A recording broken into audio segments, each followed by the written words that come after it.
It's their 5th season now, right? And I think they've lost the last 2 games now. 3 games. 3 games. Yeah, Tampa, Nashville, and then yesterday lost against to Columbus. Yeah. Right? So, of course, they're trying to build a culture from the time that they got their team.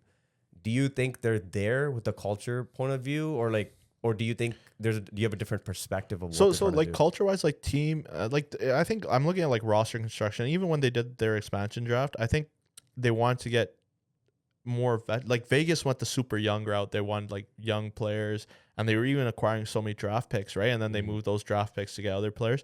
I think Seattle went the opposite route, where they wanted like I guess more role players or that fit a certain archetype. And I think that archetype that they're going after is hardworking players with speed, and just grinder type players, right? Yeah. And I think that's the identity that they're kind of going with, and their identity is to try and outwork the other team, chase down, forecheck hard, and just play well structured.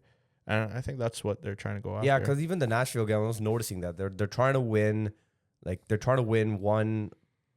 What's the word? Like they're trying to win in the defensive zone. Once they get the puck out, then they'll fight. They break out. Yep. Yeah. Then they'll fight in the neutral zone. Like it feels like they're playing by zones, and then they'll try to outwork their opponent's team. Right. And I think I don't see them cheating.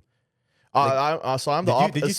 So I'm the opposite. So okay. I watched the last 3 games, and one thing I noticed. I was watching the Nashville one. I watched the last 3 games, and one thing I noticed is they're so aggressive forechecking and so pressure heavy. Yeah, pressure heavy. Yeah. You notice that a lot of gaps are in front of their net. Like there was a lot of times where I'm watching and it's just scrappy goals where a shot from the point and a defenseman or a forward didn't tie up their guy in front of the net, and it's a goal. So that was one thing I noticed. And then the other thing I noticed was in the game, and I think it happened every game, where the other team's on a break and they're not picking up their guy, and it was literally just a tap in empty net. And I think what they're struggling with right now is just that in front of the net presence on their own end. Yeah. And I feel like a lot of the goals that they gave up during this stretch that's what it is. Yeah. And to me, that was like the most obvious thing I noticed. And I think it stems attention to detail. That's and I think it stems from their like identity to like pressure and kind of be more forecheck heavy and kind of like pressure, like be on the puck versus sitting back. No, but what I'm saying, they're not cheating is like they're not having no guy that's trying to stretch the puck where they're going. Oh yeah, they're responsible like they're that. Playing by zones, no, but I mean like rather than like jockey and kind of blocking like passing lanes and stuff like that, I feel like they're more on the player. And that opens up space for other players to make runs and cuts. But I think that's where they're getting exposed because they don't have the amount of talent. Like they don't have the skill set yet.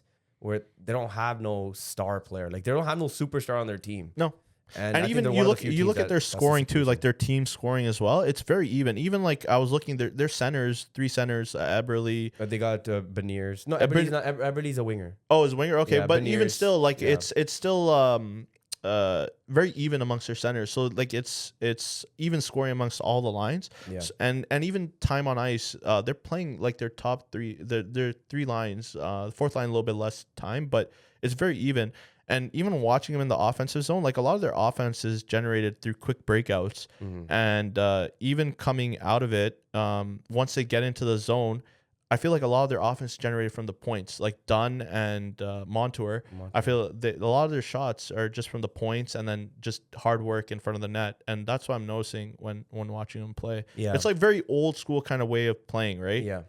I get it. Like they're taking that step to create that identity, but now I think they need to take that step where they need some star players. Like, most likely this off season, like they need to go and look out for a player like that, or need to start drafting better. Well, the problem too with them too is like last couple of years, like the way I see them as like kind of like a bubble team, right? Like on the cusp, and they've been in that spot. And the problem with that too, and it's hard too because they have their roster is like good, but it's not like to the level where they're gonna special. It's not special, or it's not to the point where they're gonna be anything other than like average. Like I guess average is the word that you're looking for. And it's no offense to the team. Like I'd take their team over what they have because their players work hard, and that's what you want. Building a culture. It's building a culture. That's right, of working hard, and that's what you want.